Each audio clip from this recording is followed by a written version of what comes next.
Cintia. Bueno, buenas tardes compañeros, en unos 2 minutos ya comenzaremos. Buenas tardes Perú, ¿están con nosotros? Sí, acá estamos. Sí, acá estamos. Buenas tardes, en un momento ya comenzaremos con la siguiente mesa. Zacatecas, buenas tardes. ¿Está con nosotros Zacatecas? Sí, buenas Sí, tardes. buenas tardes. Buenas tardes, entonces les invitamos a todos nuestros compañeros aquí presentes en la sede que se incorporen y comenzaremos con la mesa de esta tarde.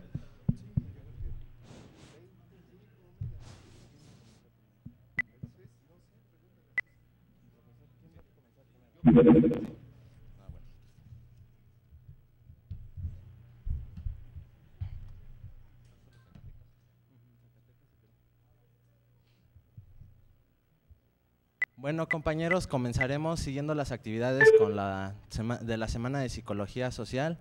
Comenzaremos con nuestra siguiente actividad. En esta mesa tenemos al profesor César Antonio Cisneros Puebla, que nos presentará la mesa de la sociedad como proceso cualitativo. Él tiene una maestría en sociología, además tiene estudios de doctorado en ciencia política, doctorado en investigación cualitativa y actualmente también es profesor de la UAM Iztapalapa impartiendo las materias de taller de metodología 3 y corrientes teóricas 2, y así que los dejo con el profesor.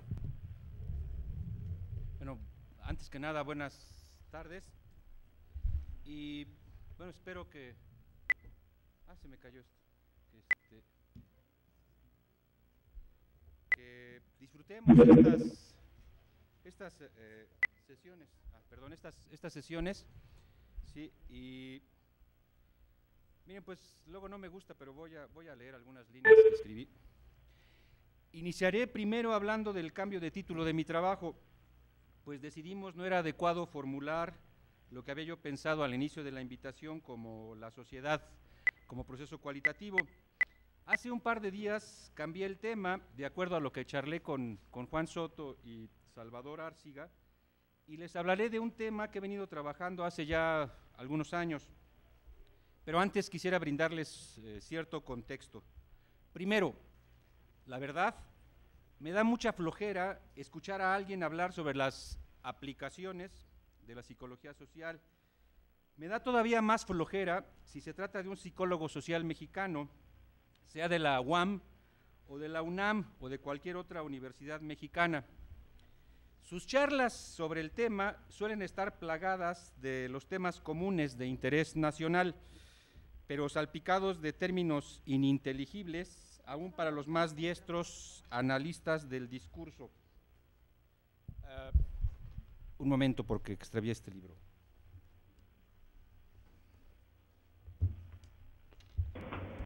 En el libro de las Ciencias Sociales en México, Análisis y Perspectivas, que fue publicado en 1994, un par de estudiosos del desarrollo reciente de la investigación de las ciencias sociales y las humanidades en México hicieron un diagnóstico, es que hace rato lo presté para fotocopiar, acá está, y formularon en el 93 la siguiente idea en torno a los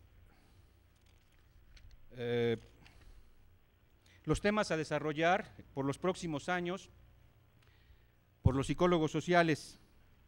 Hicieron unas entrevistas, no nos dicen a quiénes, esto insisto fue hace más de una década, y les quiero leer la conclusión a la que llegaron. Para los especialistas, los esfuerzos de investigación en el futuro inmediato de la psicología social deben estar orientados hacia los siguientes temas, o sea, aplicación, ¿no? Planificación familiar, desarrollo de currícula educativa a nivel preescolar, de educación primaria, educación media superior y educación superior, desarrollo de terapia sobre relaciones familiares, desarrollo de pruebas de medición, estudios sobre el medio rural, desarrollo de aplicación de técnicas de investigación en psicología, psicología de la mujer, alcoholismo, tabaquismo y drogadicción, y por último, calidad de vida. solo este es un ejemplo de por qué me da flojera escuchar a los científicos sociales o particularmente a los psicólogos sociales sobre las aplicaciones de la psicología social. Aunque el evento de estos días lleva este título aburrido, voy a permitirme hablar de un campo de reflexión vinculado al fenomenólogo Alfred Schutz para hacer una crítica de la forma en que hacemos nuestras discusiones en las universidades. Eso es el primer asunto. Segundo, esta intervención, la mía, estará matizada por cuestiones que me preocupan desde tiempo atrás y que, a falta de mejor nombre a la mano, se le reconoce como la reflexión sobre el neocolonialismo. Tema este que resulta caro hoy día a cualquier libre pensador o investigador social o no de nuestras latitudes periféricas de tercer mundo globalizado por supuesto en la miseria institucional y en el desequilibrio de certezas compartidas. Tercero, pues quiero decirlo ahora frente a ustedes, desde el mes de octubre, estas ideas me han venido martirizando mucho, pues luego de mi reciente visita a Austria, invitado por la Universidad de Innsbruck, para discutir algunos temas con psicólogos, economistas y filósofos cualitativos vinculados a las teorías de la complejidad, el asunto de mi devoción por Alfred Schutz y el pensamiento austríaco en el exilio no me ha dejado tranquilo. Inicio, pues, recordando lo que un joven antropólogo austríaco decía hace tiempo. Decía Johannes: hay una larga tradición en los países latinoamericanos de importar ideas y conceptos de otros lados y aplicarlos indiscriminadamente a la realidad social de América Latina. Es decir, los investigadores sociales copian, o mejor dicho, aún se fusilan teorías, conceptos y métodos ajenos, sin importar que estos puedan ser aplicables o no a su objeto de estudio. José Gauss denominaba a esta situación epistemológica como el imperialismo de las categorías, es decir, que unas categorías oriundas y originadas en culturas europeas pasarán sin más a tipificar el proceso histórico, económico, social y filosófico latinoamericano sin recibir las modificaciones y adaptaciones que el caso requiere. Este joven antropólogo austríaco invitaba hace más de una década, iba a decir hacia fines del siglo pasado, invitaba pues a los economistas mexicanos al barrio de Tepito de la Ciudad de México para que se dieran cuenta que el comerciante tepiteño, igual a otros de sus colegas en el continente sudamericano, no encajan con el concepto de la razón calculadora, que en alemán es Zweckrationalität, del comerciante Kaufmann, de Max Weber. La economía tepiteña, similar a muchas otras formas de la economía latinoamericana, está basada en una red social de cuates y una razón emotiva. En vez de invertir las utilidades, este comerciante las goza y disfruta, ya sea en forma de fiestas, mujeres, automóviles último modelo o joyas ostentosas. Está claro que los economistas que entienden obras de su especialidad solo si están escritas en inglés, nunca van a comprender estos rasgos particulares de la economía latinoamericana. Ustedes podrán preguntarse, ¿por qué César nos platica esto? Se los platico porque durante mi tiempo, par de semanas en Austria, en octubre pasado, estuve discutiendo, sin ser especialista en Tepito, sobre el significado que este lugar y territorio simbólico tiene a partir del estudio realizado por este joven antropólogo austriaco, que a lo mejor es bisnieto de Maximiliano, que vino a América Latina para aprender y conocer otras formas y conceptos de vida, otras mentalidades y costumbres. Y efectivamente los encontró en los barrios, en las vecindades, en las aldeas y en las grandes ciudades. Lamentablemente, esta gran variedad y riqueza, decía el joven austriaco Marc, que ese es su apellido y por eso es bisnieto de Maximiliano, se reflejan muy poco en la reflexión intelectual de los investigadores del continente sudamericano sobre nuestra realidad. Se cae en el error de universalizar conocimientos locales de supuestamente grandes autores. Max Weber analiza y describe al burócrata del viejo continente. Joseph Schumpeter describe y analiza al capitalista innovador europeo, sobre todo inglés. Jürgen Habermas analiza la sociedad actual desarrollada, sobre todo la alemana, y Pierre Bourdieu, por último, pues analiza la Francia de los siglos XIX y XX. En vez de reconocer el carácter singular de cada una de estas teorías, en América Latina existe la tendencia a creer que en cada capitalista latinoamericano, de Tepito o no, hay un capitalista al estilo de Schumpeter o de Weber, o que la relación entre lo público y lo privado en México o Brasil sea similar a la de la situación de la Alemania analizada por Habermas. Estos son solo algunos ejemplos de una tendencia generalizadora, por lo menos en las ciencias sociales y las humanidades de nuestros países, de traducir conceptos y teorías ajenas pues, al español que hablamos en Latinoamérica. Dicho esto, permítanme decirles el título de mi trabajo, que no es más la sociedad como proceso cualitativo.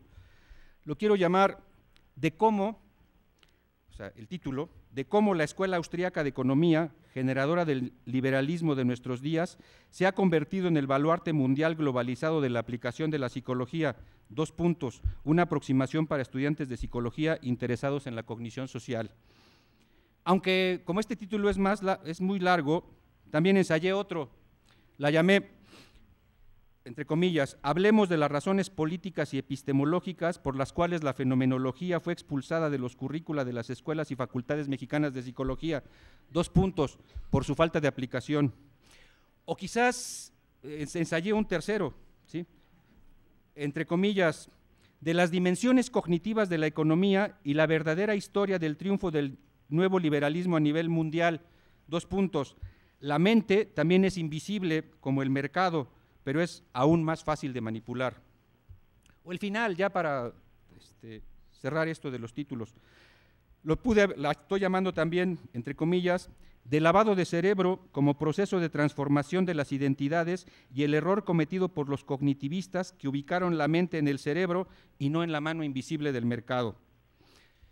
Para decirlo con Antonin Artaud, ¿sí?, uno de los poetas malditos que seguramente ustedes recuerdan por el Teatro de la Crueldad, la revolución, decía Artaud, será mental o no será, aunque cruelmente eso lo han aprendido mejor que los psicólogos de nuestros países, algunos economistas, diseñadores de políticas mentales. Dicho esto, paso a Schutz, platicándoles sobre esto que he venido haciendo hace ya tiempo y que, para decirlo con fecha, lo escribí en 1999 y creo, intuyo, pienso, sudo, transpiro, vocifero, escupo, sigue siendo terrible y cruelmente actual, aunque los buscadores de aplicación de la psicología social no se hayan dado cuenta todavía. En la vida cotidiana, los actores interpretan sistemáticamente los significados subjetivos de otros.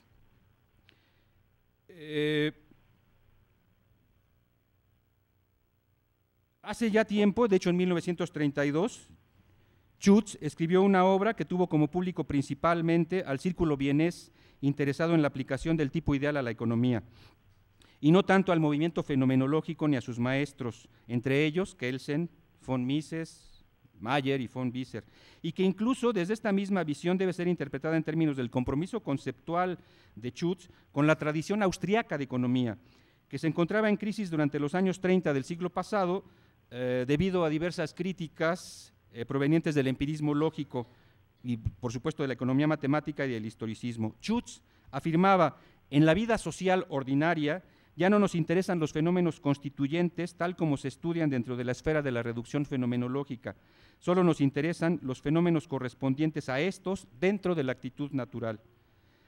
Quisiera yo que ustedes recordaran que nuestro filósofo empieza a hablar de psicología fenomenológica y caracterizará al carácter psicosocial y presocial de esta actitud al desarrollar la tesis general de la reciprocidad de perspectivas, que insistirá para determinar esta por motivos pragmáticos. Sin duda, Schutz es aquí una figura clave para pensar el desenlace del conflicto entre teoría e historia, entre concepción y comprensión, y finalmente entre tipos ideales de primero y segundo orden, pero también del conflicto entre ciencia y sentido común. Como resultado de la actitud natural, los significados subjetivos son objetivados y tipificados, y esto es posible mediante la actividad tipificadora, por supuesto, de la actitud natural. En el análisis de un mundo social de significados compartidos y desde la perspectiva formulada por Schutz en este libro clásico, podemos decir que una fenomenología del mundo social, en consecuencia, resultará en la identificación y descripción de este sistema de constructos de la tipicidad.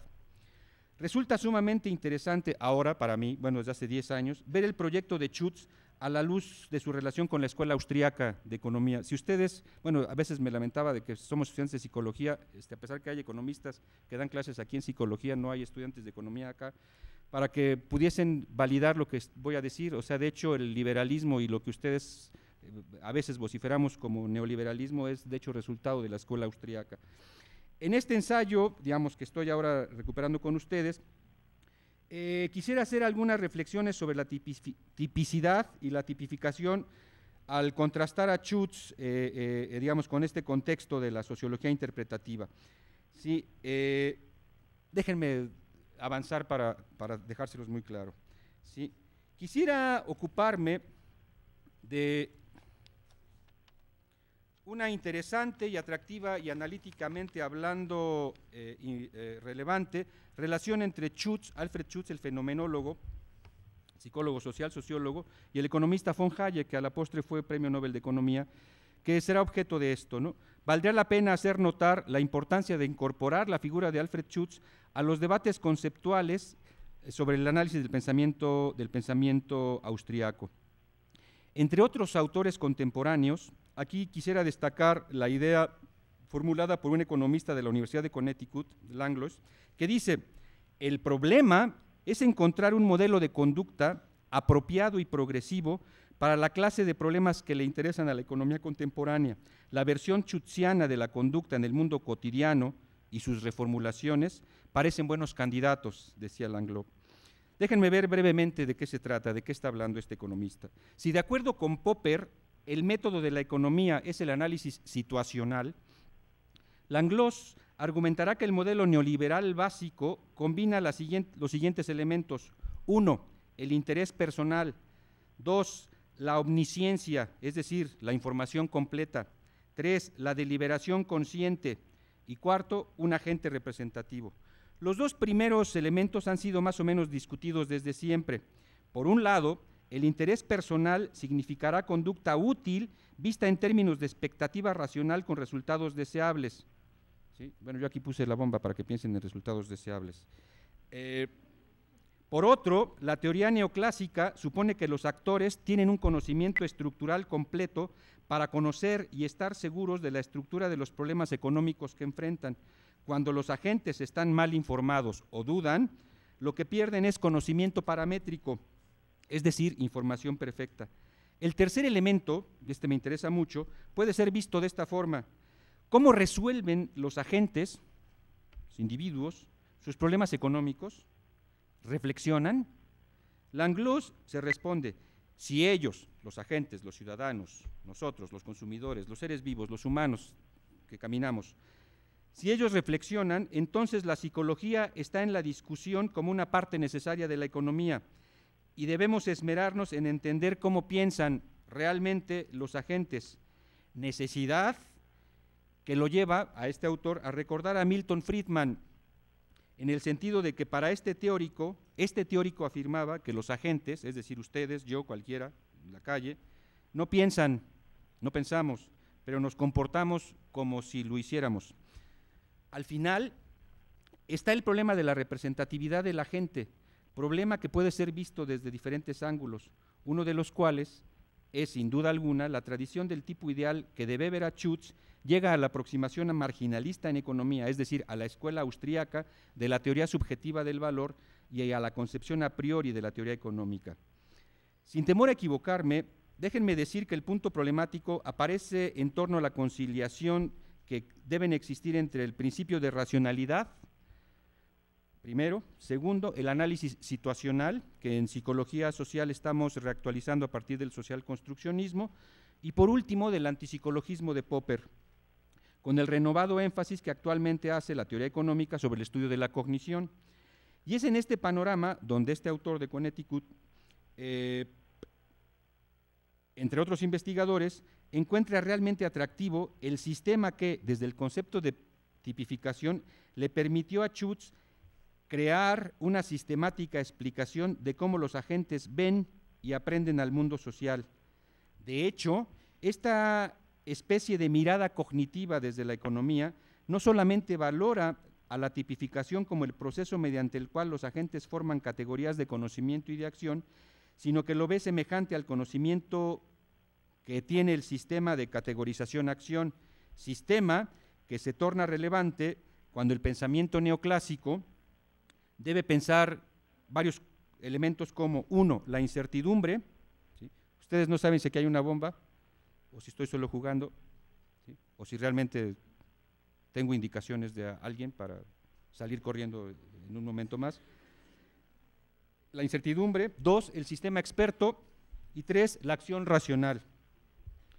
Voy a concluir ya 10 minutos. Sí, porque tengo tiempo, ¿eh? Todavía tengo tiempo. Más allá de la herencia de Schutz en la llamada tradición interpretativa en psicología social, esta cuestión que estoy planteando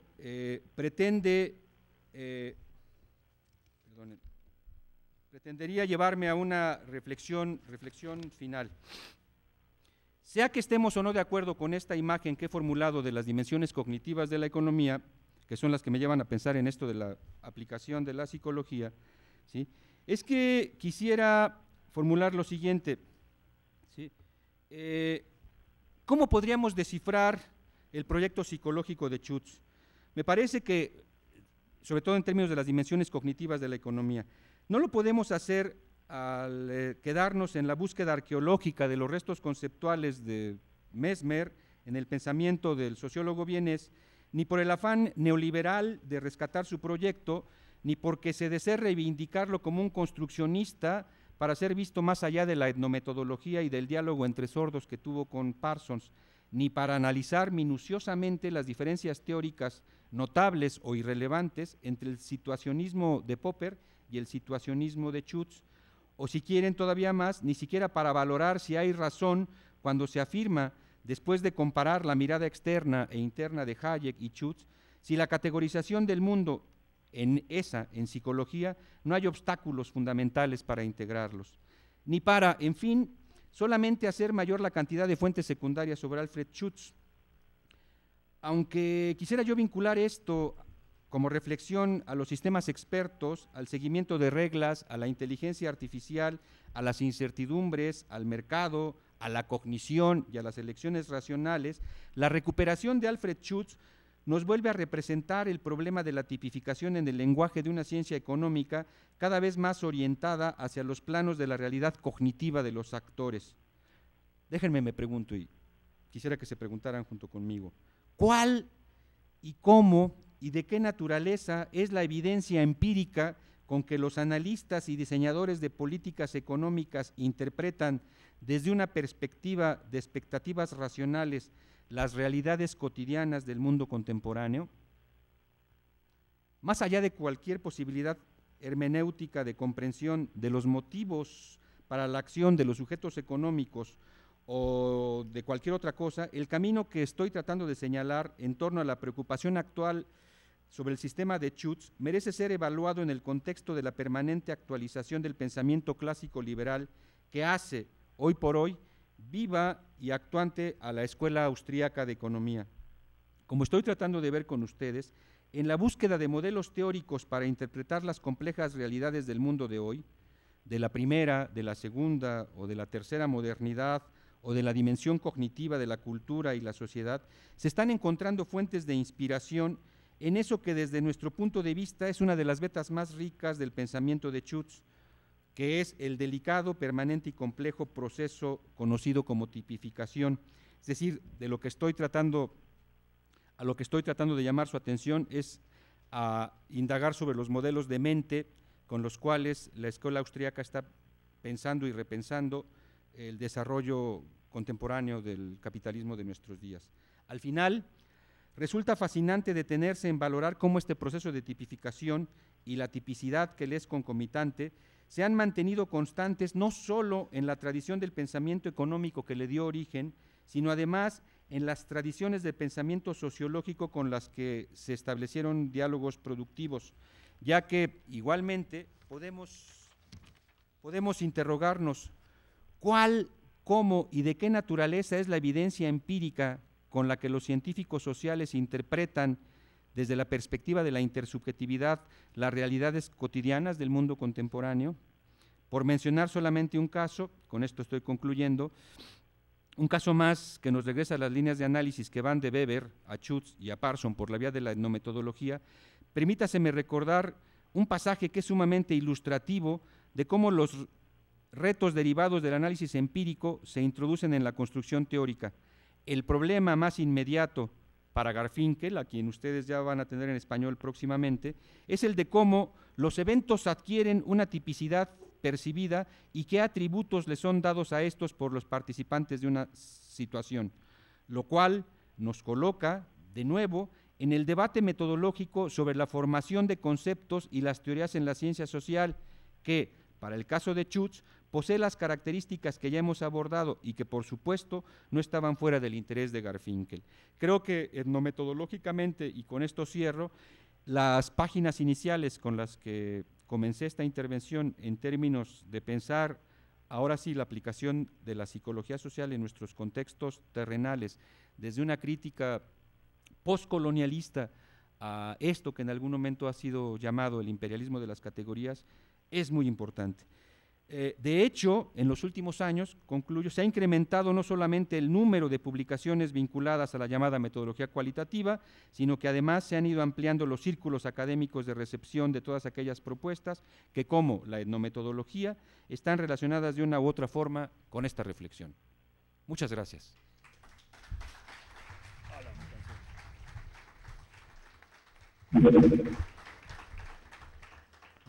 Muchas gracias al profesor César Antonio Cisneros por su participación y ahora continuaremos con la participación del maestro José Juan Soto.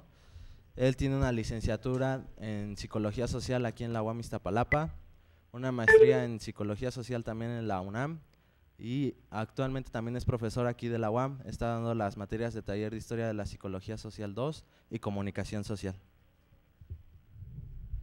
En realidad, yo me declaro psicólogo aficionado. En realidad, yo también cambié el título de mi texto, el título de mi ponencia, nos pusimos de acuerdo César y yo, y a petición de dos cuates, Octavio Nateras y Salvador Arciga, que me insistieron en que leyera este texto, que presenté recientemente en Puebla, entonces lo voy a compartir con ustedes. El texto se llama Una etnografía de la mente. Titular a una charla Una etnografía de la mente lleva un sentido irónico, pues si pensamos que la etnografía debe realizarse en algún lugar físico donde podamos observar la mente, habríamos cerrado ya la posibilidad de cualquier discusión. No obstante, si pensamos a la etnografía como una descripción de distintos aspectos de una cultura, entonces podríamos acercarnos a la idea de que la idea central de este texto es que el entendimiento de la cultura nos lleva al entendimiento de la mente. Y para entender la mente de las sociedades es necesario no entrar en la cabeza de las personas, sino precisamente salirse de las cabezas de las personas e ir a los dominios simbólicos de su cultura. La psicología de corte fisiológico, la psicología que pretende estudiar los aspectos fisiológicos de la mente humana, la psicología que supone que determinados desórdenes mentales están relacionados con las anomalías del sistema nervioso y circulatorio, no se ha preocupado demasiado por definir qué diablos es la mente. Supongamos, a la par de nuestros colegas de inclinaciones fisiológicas, que, en efecto, la mente y las actividades cerebrales están relacionadas, pero pensemos en el embarazo. Recordemos que durante los primeros meses del embarazo se desarrolla el cerebro, el que, al igual que el corazón, se encuentra activo. ¿Deberíamos suponer que una mujer embarazada tiene dos mentes en el mismo cuerpo? ¿Que tiene dos conciencias? Pues no, esto sería absurdo. Lo cierto es que el otro cerebro que lleva dentro no le pertenece, lo mismo que el otro cuerpo. Supone que es suyo porque lo lleva dentro. Es un hecho que el feto está dentro porque se puede comprobar a través de los métodos más tradicionales, por ejemplo, una ecografía. La afirmación «hay un feto dentro de mí» puede encontrar su corroboración a través de la observación y la experimentación. Pero hay afirmaciones como pensé, estoy pensando, pienso que, me vino a la mente una idea, etcétera, que hacen referencia a algo que suponemos que está dentro, pero que no podemos corroborar que realmente esté ahí. Podemos corroborar solo mediante determinados procedimientos excesivamente refinados que alguna parte del cerebro se activa, tal como dicen nuestros colegas cuando pensamos algo. Pero el hecho de que alguna zona se active no quiere decir en estricto que los pensamientos, tal como los concebimos, es decir, como algo que está dentro de nosotros, estén revoloteando en alguna parte de nuestro cerebro. Esta forma de pensar tiene su historia. La génesis de esta creencia se puede rastrear en los anatomistas del siglo XV. Ellos afirmaban saber que la personalidad y los rasgos de carácter se correspondían con la forma y las protuberancias del cráneo. La frenología, que es una doctrina psicológica que sostiene que las facultades psíquicas están localizadas en zonas precisas del cerebro y tienen correspondencia con los relieves del cráneo, supone que examinar el cerebro y sus relieves permitiría reconocer el carácter y las aptitudes de las personas. La frenología alimentó notoriamente esta forma de pensamiento colectivo. Sirviéndose del rostro y del cráneo, por ejemplo, Redfield afirmó haber encontrado no menos de 186 funciones localizadas en la cabeza. Por ejemplo, el área 149 era la localización de la función del republicanismo, que debe ser la función que tienen muy desarrollada sus profesores de psicología política. El área 148 era la del amor fiel y el 149A la de la responsabilidad. Seguramente algunos de mis amigos que se hipostasian con la psicología política deben tener desarrollada más el área 149 de sus cerebros, el área del republicanismo, y seguramente otros de mis amigos, los de Noches Bohemias, deben tener poco desarrollada el área 148, es decir, la del amor fiel. Wilder Penfield, un pensador de principios del siglo XX, un destacado neurólogo norteamericano, quedó impresionado cuando aplicó a uno de sus pacientes una estimulación eléctrica en los denominados lóbulos temporales que, según él, revivían experiencias pasadas. Sin embargo, no todo queda ahí. A Penfield le impresionaba la frecuencia de los ataques musicales. No obstante, esto sucedía solo en el 3% de los más de 500 epilépticos del lóbulo temporal que estudió él. La propuesta de Penfield de que sufrimos o padecemos ataques o convulsiones musicales no solo es atractiva para varios de mis amigos que se dedican a la música, sino también para mí, pues suelo despertar casi todos los días con una melodía en la cabeza. La mayor parte de las veces se trata de estribillos, casi nunca de canciones completas, pero lo peor del caso es que muchas de las veces son estribillos de canciones, eso sí, con todo y melodía, que detesto. Estoy casi seguro que a más de uno de los aquí presentes les sucede o les ha sucedido lo mismo, así que todos sabemos de lo que estamos hablando y deben entender lo que significa tener esas convulsiones musicales de música que a uno no le gusta, sobre todo porque no parece ser una cuestión de voluntad, lo cual no corrobora que sea una parte de la autonomía cerebral. Fue en 1931 cuando Penfield administró por primera vez estimulaciones eléctricas en los denominados lóbulos temporales a un paciente suyo. Según Penfield, sus pacientes escuchaban, gracias a la estimulación, desde voces y música que les resultaban familiares, pies caminando, canciones cantadas por un coro, hasta un perro llorando, por ejemplo.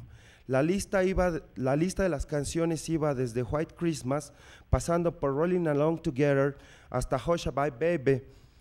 Nadie pone en duda la excelencia de Penfield, ni casi los 30 años de pensamiento, experimentación y observación profundos que empleó para escribir The Brain's Record of Visual and Auditory Experience, a Final Summary and Discussion.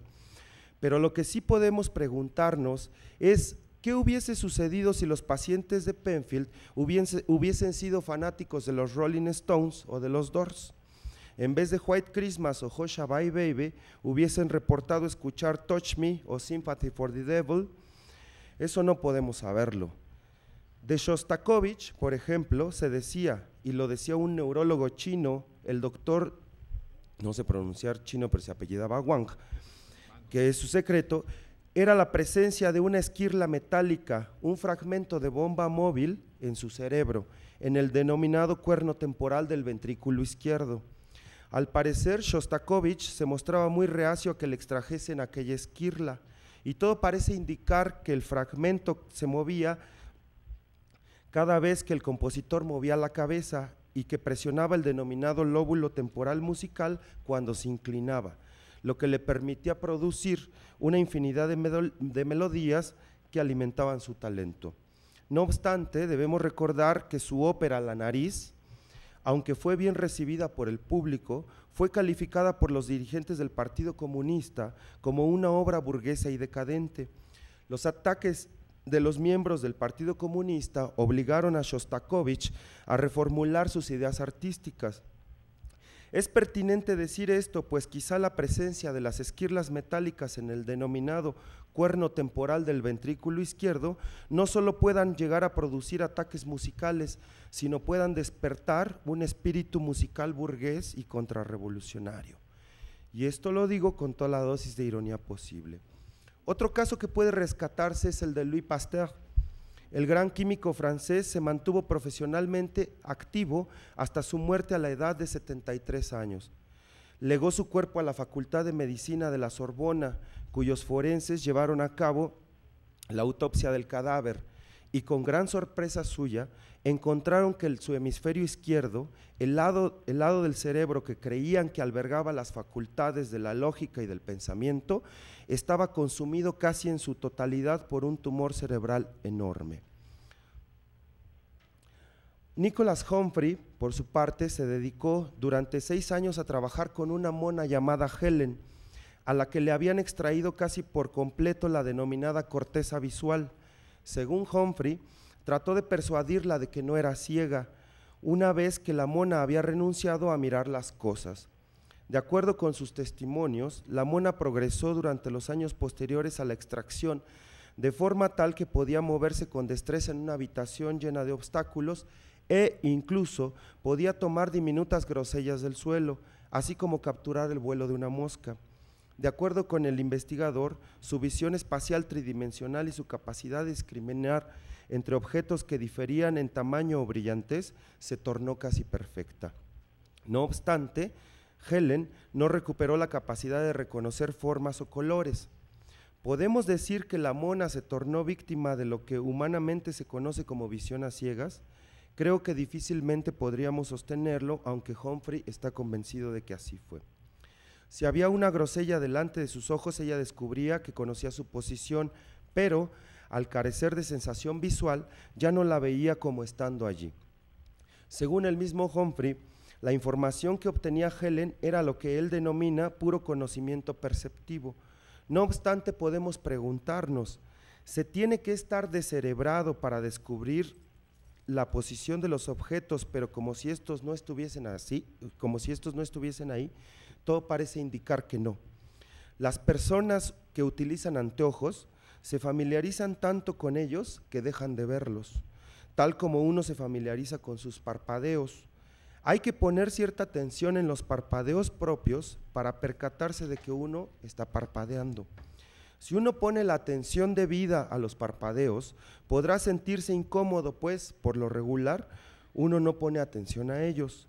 Y uno debe dejar que todo siga su curso para olvidarse de sus propios parpadeos. Aunque están ahí y ocurren, uno deja de verlos. De alguna u otra forma hemos experimentado situaciones similares, sobre todo cuando buscamos algo que está justo delante de nosotros pero no podemos reconocerlo. O el caso de la persona que busca las gafas y las trae puestas. Los niños que por primera vez ven un avión, supongo, no deben saber qué es. Supongamos que alguien siente un extraño picor en la región anal y simplemente se rasca el culo. pero no sabe que el picor es provocado por los oxiuros, que han depositado sus huevecillos en dicha región. Supongamos que ese alguien no sabe que los oxiuros son gusanos nemátodos que pueden llegar a medir de medio a 1 centímetro de largo y son cilíndricos, además de estar provisto de tubo digestivo. Supongamos que yo les dijera que podría ser probable que más de uno de los aquí presentes hubiese tragado alguna vez huevos de oxiuro en el agua y posiblemente formen parte de su fauna intestinal. Seguramente si logro convencerlos, sobre todo porque los oxiuros existen, la realidad no podría ser la misma para aquellos que cargan mascotas intestinales en su cuerpo. ¿Por qué estamos hablando, podemos preguntarnos, de los oxiuros en una semana de psicología social? Bueno, pues porque me parece un buen ejemplo para poder decir que para poder ver algo, lo tengo que reconocer primero. Pero para reconocer ese algo, necesito de un dispositivo simbólico que me ayude a reconocerlo, y dicho dispositivo no es precisamente el cerebro. ¿Por qué? Tal como vimos en el caso de la mona Helen, podría recuperar ciertas habilidades aun si alguna parte del cerebro fuese extraída. Atribuir la pérdida de la función a la ausencia del tejido cerebral es un error. Siempre nos las vemos con el cerebro en su totalidad. Un cerebro lesionado tiene una limitación específica, pero funciona aún como un cerebro en su totalidad. La persona que se ha excedido de tragos y que amanece en su cama sin saber cómo lo logró, se encuentra en una situación similar, pero en un sentido contrario. La rareza de esta situación estaría precisamente en no saber ni cómo logró abrir la puerta y, para colmo de males, no encontrar las llaves al día siguiente para salir de su casa y tener que llamar al cerrajero para abrir la puerta. Dicen nuestros colegas médicos que tanto el consumo que ellos denominan crónico y agudo de alcohol puede producir, entre otras cosas, para que se asusten, trastornos amnésicos persistentes que podrían desembocar en problemas de aprendizaje, lo que se da por llamar el síndrome de Korsakoff. O también puede producir ataxia asociada a confusión y parálisis ocular, lo que es mejor conocido como el síndrome de Wernicke. También alteraciones graves de la memoria, demencia crónica y algunos trastornos psiquiátricos tales como ansiedad, alucinaciones, delirios y alteraciones del estado del ánimo, tristeza por ejemplo. La ingestión aguda, dicen nuestros amigos médicos, produce trastornos de la coordinación de movimientos, del equilibrio, del sueño y episodios de amnesia. Las lesiones del sistema nervioso periférico consisten en hormigueos, parestesias y entumecimiento de las extremidades. Con este discurso, que ya está cargado de sentido, difícil sería que a alguien se le antoje consumir alcohol. De acuerdo con la OMS, con la Organización Mundial de la Salud, el alcoholismo está definido por la ingestión diaria de alcohol superior a los 70 gramos en los hombres y 50 en las mujeres, tomando en cuenta que una copa de licor o un preparado tienen 40 gramos aproximadamente de alcohol. Un cuarto de litro de vino tiene 30 gramos y un cuarto de litro de cerveza tiene 15 gramos. Independientemente de los efectos que pueda producir la ingestión de alcohol, hay una cuestión que se plantea interesante. ¿Cómo puede alguien olvidar cómo llegó a su habitación, pero no olvidar cómo abrir la puerta y no recordar cómo lo hizo al día siguiente? Uno no necesita consumir alcohol para estar en esta situación parecida, pues es común que estemos escribiendo, por ejemplo, y que de pronto nos acordemos que debemos hacer otra cosa, y que nos dirijamos a la habitación contigua a buscar un libro, pero justo cuando llegamos a dicha habitación nos hayamos olvidado justamente a qué íbamos a la habitación. En ese momento, a pesar de que hayamos olvidado que íbamos por un libro, no hemos olvidado que íbamos a la habitación contigua por algo. Es decir, pueden desaparecer las funciones cerebrales, pero esto no implica la desaparición de las funciones simbólicas, que son eminentemente sociales. Pero estas funciones simbólicas pertenecen no al cerebro, sino a la cultura. Pero debe entenderse a la cultura como una memoria no hereditaria de la colectividad, es decir, como un fenómeno social. Dicha memoria no hereditaria en el sentido genético podría expresarse a través de las prohibiciones y prescripciones de una sociedad, de una comunidad o de un grupo determinado de personas.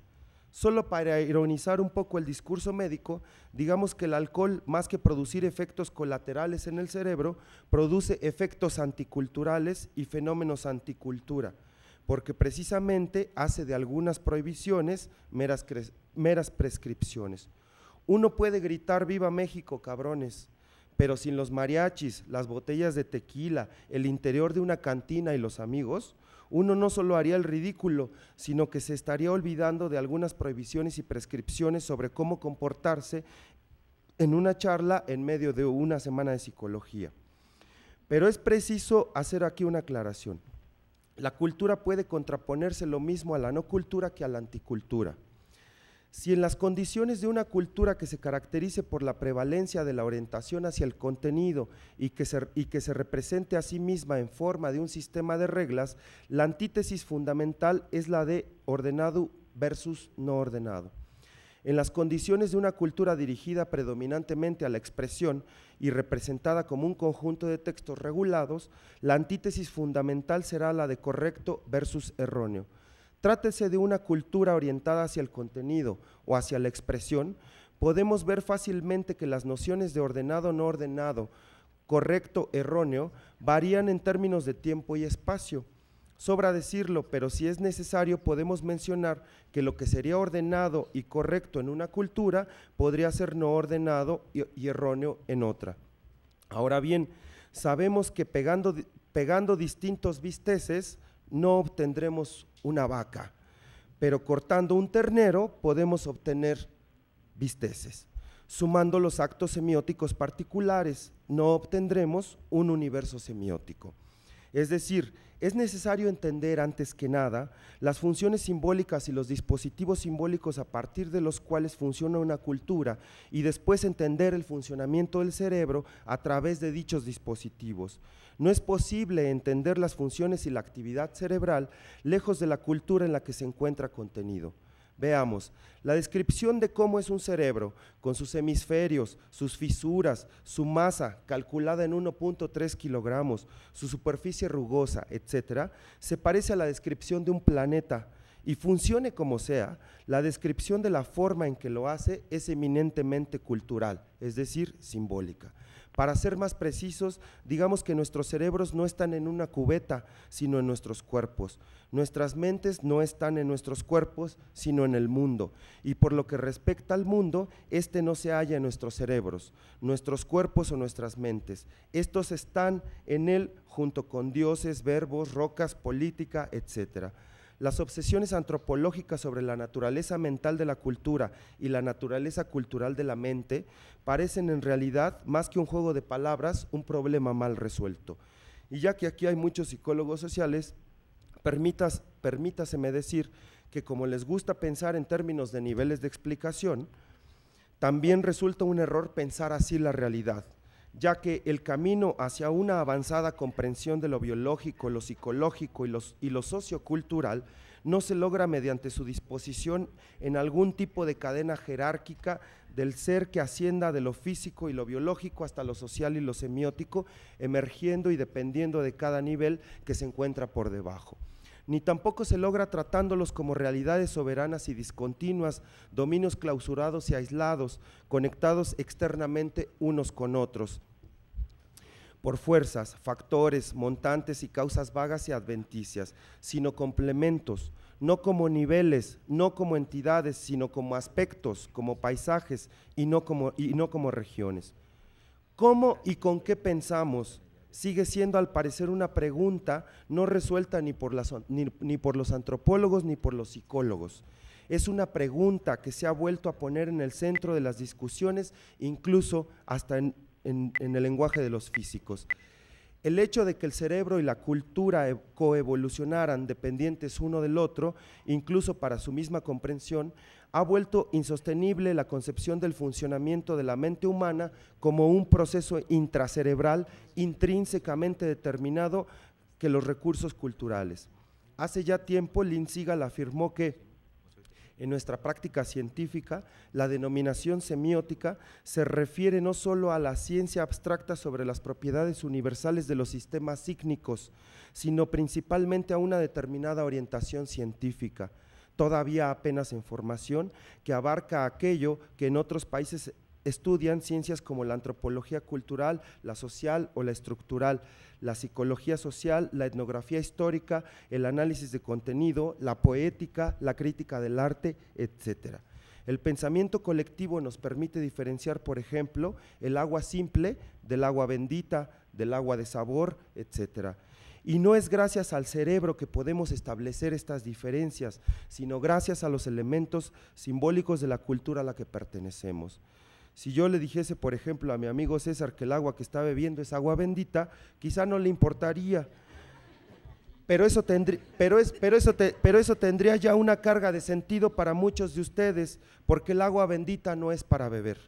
Su uso está sujeto a un conjunto de prescripciones y prohibiciones, pero independientemente de ello, la cuestión es que cuando interpretamos lo convencional como lo útil, lo convencional se convierte para nosotros también en lo natural, en su doble sentido de inherente a la naturaleza y normal para la cultura.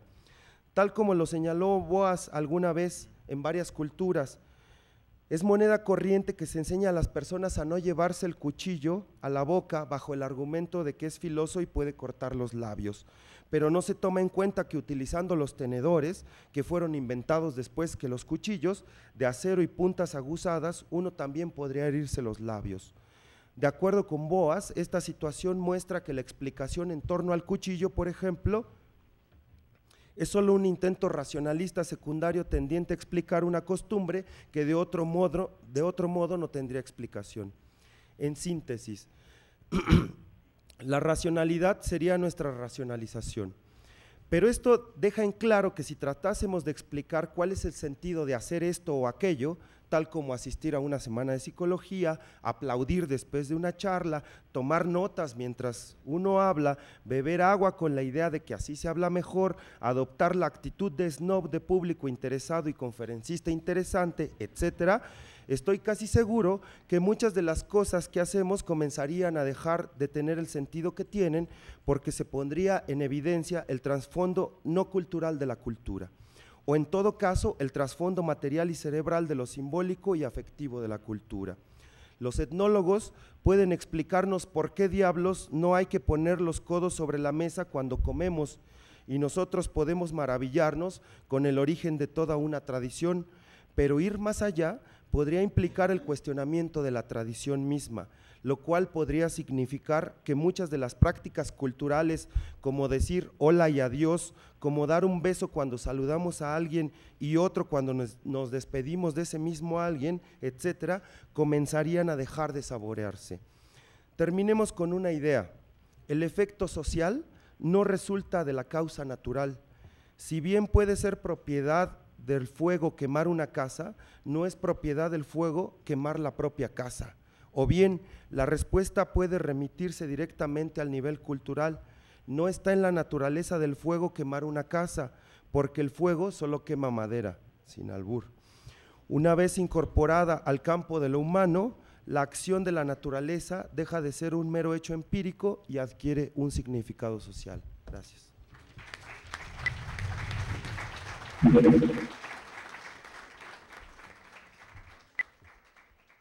Bueno, damos gracias también a la participación del maestro Juan Soto Ramírez, y ahora continuaremos con la sesión de preguntas. Primero iremos a las sedes que nos están viendo desde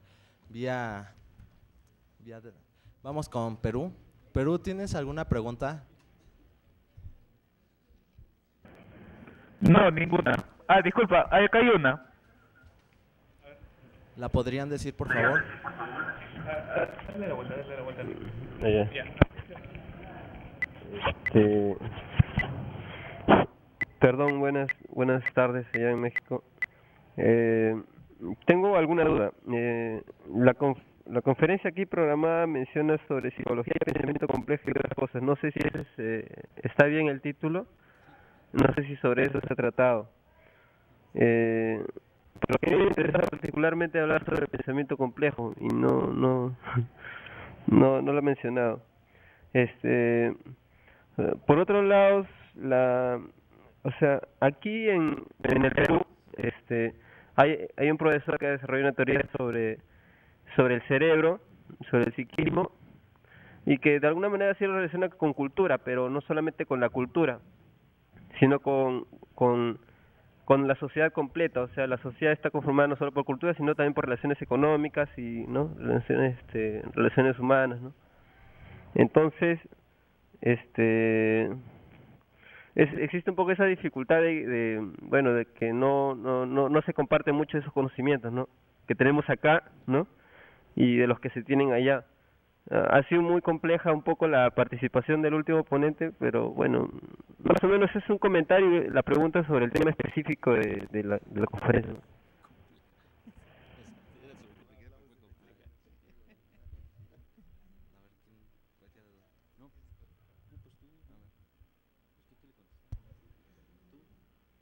O sea, solo una aclaración, o sea, los títulos de las charlas se modificaron. No sé, la complejidad ya viene incluida en el discurso, entonces no hay que buscar mucho, es decir, para hablar de complejidad no precisamente hay que mencionar la palabra, ¿no? Bueno, Perú, aparte de esta idea, bueno, que seguramente no se percibió del cambio de los títulos, es cierto, parte de la reflexión estaba más orientada a establecer algún conjunto de principios problematizadores sobre no solo la idea de mente, sino incluso la idea de las aplicaciones de la psicología social. Quizás en otra ocasión que estemos en disposición de armar algún tipo de discusión sobre teorías de la complejidad, quizás podríamos avanzar más con ustedes. Creo que es lo que te pudiera decir.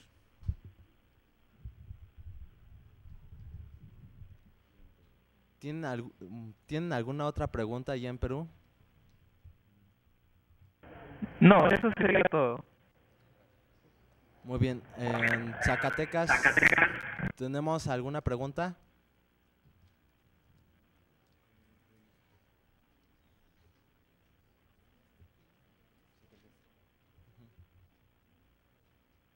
Adelante, Zacatecas.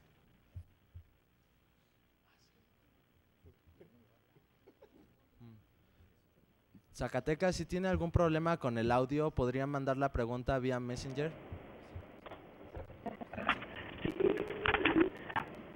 Para el profesor César Antonio, ¿me escucha? Sí.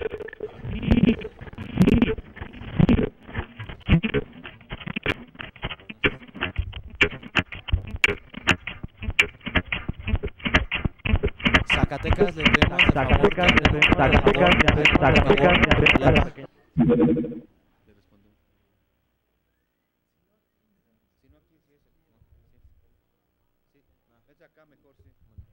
Bueno, ahora vamos con las preguntas aquí en la UAM.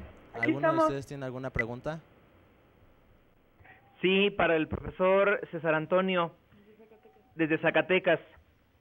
Se hace alusión a que Compañeros, ¿no tiene nadie alguna pregunta? ¿No saben qué? ¿O comentario? Comentario.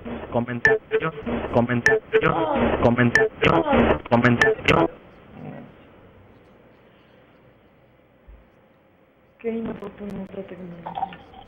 Los errores de la tecnología. Aquí tienen un comentario. Eso, aquí, sí. ¿Quién?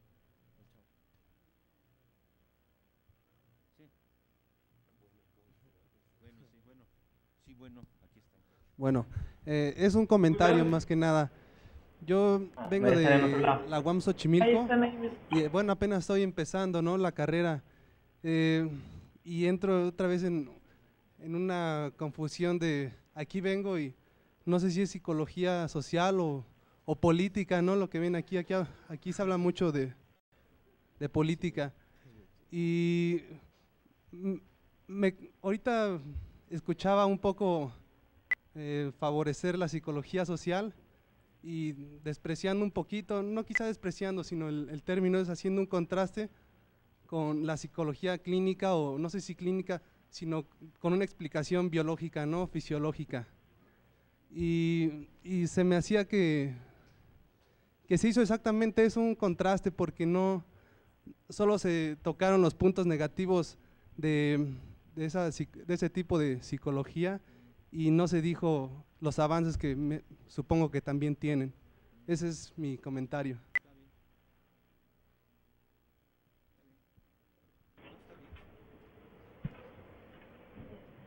¿Nos dan chance? Sí, ¿Alguna otra pregunta? ¿Nos escuchan? Que tengan aquí en la UAM Iztapalapa. De Zacatecas, ¿nos escuchan?